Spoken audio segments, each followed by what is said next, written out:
Hey guys, it's Jared with Express Screen, and this Tuesday we want to talk a little bit about this stuff right here. It's called Reducer. You guys have probably, if you talked to me before and you've had issues with printing white ink, I've probably told you at some point that you can use a little bit of Reducer in white ink. Now, your white ink, I use the Express White. It is a very nice and creamy white ink. But there are other whites that are out there. You can ask every screen printer that you know. They're all going to tell you that they print a different white ink, and they may say, I use a reducer, I use a soft hand, I use, just white ink as it is. Everybody has kind of figured out their own way to print white ink, and honestly, as long as it looks okay on the shirt, nobody really cares what the white ink is, okay?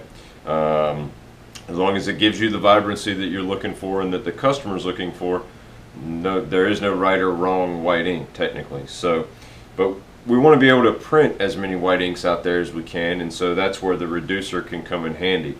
So here I have, actually it's some, it looks like Express White that's been sitting down here in our training room for quite some time.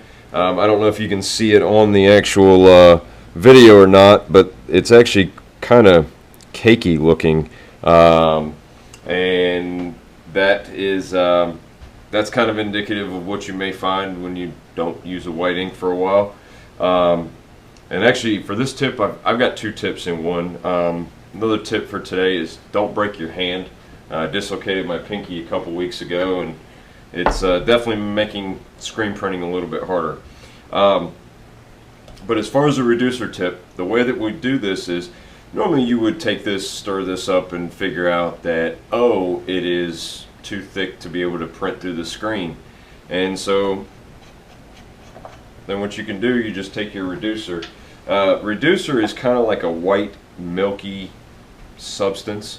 And it'll mix into any color. So if you have any particular colors that are thicker than others, your whites, your yellows, your lighter colors are going to be thicker sometimes depending on the series. And so the from Union Ink, they actually tell you, depending on how much weight you're using of ink, you would want to make sure that you're using 5 to 10% by weight.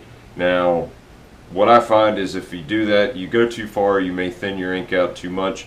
All I really want to do is just make this ink a little bit more printable or movable so it'll get through the screen. So what I will do is I'll just start by just adding just small amounts of reducer, and as you can see, you make a little mess when you only have a half a hand. And you just start by mixing in that reducer, and I can already tell that the ink on the top is already becoming much more printable and movable.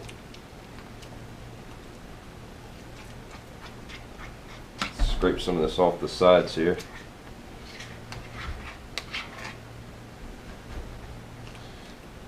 And yes, I'm trying to cheat by using the tape to hold my cork down so I don't have to hold it so much with my other hand.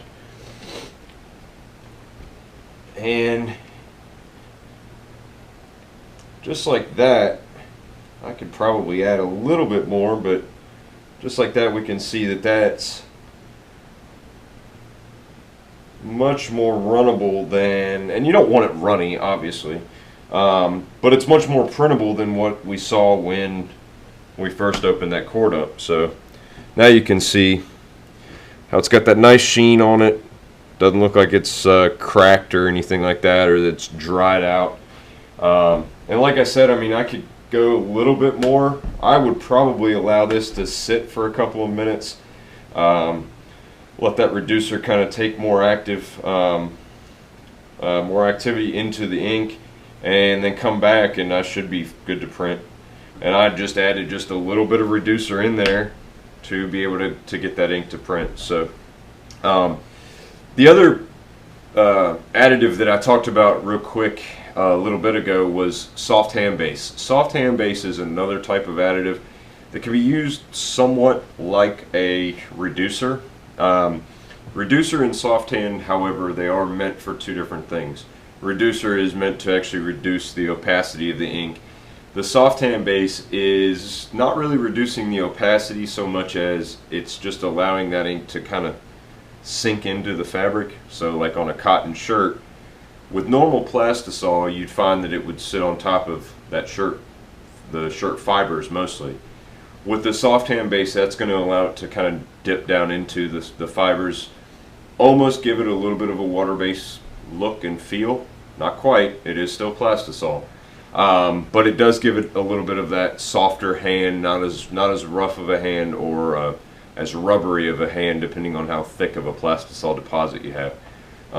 But soft hand in small amounts can also help to get your ink moving. So if you find that you've got inks, and this can work for white, light color inks, as well as sometimes even I found a black ink that was very, very thick. You can use a little bit of reducer or soft hand. I personally will use reducer over a soft hand. But that'll help it to become a little bit more printable. That way it'll get through the screen, you'll be able to clear your screens of ink. And you won't have that texture. A lot of you call me and say, hey, I'm getting this sandpaper feel on my prints.